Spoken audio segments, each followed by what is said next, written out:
या गणितामध्ये ए आणि बी दोन व्यक्ती आहेत, एका गोलाकार मैदानाभोवती फिरतायत एकाच दिशेने, तर ते दोघे एकमेकांना कधी भेटतील याच्यावर खूप छान प्रश्न आहे. बघा, 840 मीटरच्या गोलाकार शर्यतीत याचा अर्थ काय झाला, इथून ते पूर्ण असा जो सर्कल आहे, हा ग्राउंड आहे, याचं अंतर आहे 840 मीटर. याचा अर्थ काय झाला, डिस्टन्स आपल्याला दिलेला आहे, म्हणजे अंतर दिलेलं आहे 840 मीटर. ठीक आहे.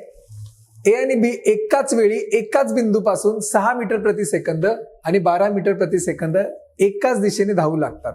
म्हणजे ए आणि बी ह्या ज्या दोन व्यक्ती आहेत, ए धावतीये 6 मीटर पर सेकंद या वेगाने आणि बी जी व्यक्ती आहे ती 12 मीटर प्रति सेकंद या वेगाने धावती, एकाच दिशेने धावतात.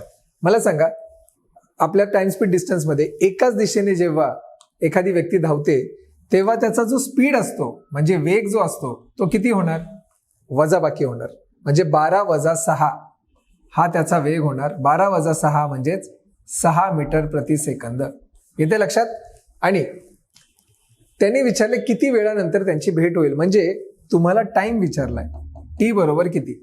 आता मी तुम्हाला नेहमी फॉर्म्युला एक सांगितलेला आहे, जेव्हा तुम्हाला डिस्टन्स जायचं असतं ते जातो आपण एस टीने. बघा, माझ्या व्हिडिओमध्ये मी सांगितलेलं आहे. तर डी भागिले एस बरोबर टी. टीला मी इथेच ठेवलं कारण मला टी काढायचं आहे. डी किती आहे बरं, डी आहे 840 मीटर आणि एस आहे, एस आपण काढला आत्ताच 6 मीटर प्रति सेकंद. 6 मीटर प्रति सेकंद, मीटर मीटर कॅन्सल, 6 एके 6, 6 चौक 24 आणि 0 हा सेकंद जाणार वर. म्हणजे उत्तर काय आलं, उत्तर आलं 140 सेकंद. आहे का ऑप्शन मध्ये, ऑप्शन नंबर 1. आलं का लक्षात. किती सिंपल आहे बघा. म्हणजे काही कॉन्सेप्ट्स माहित असतील तर किती अवघड प्रश्न असू द्या तो सोपाच होऊन जातो.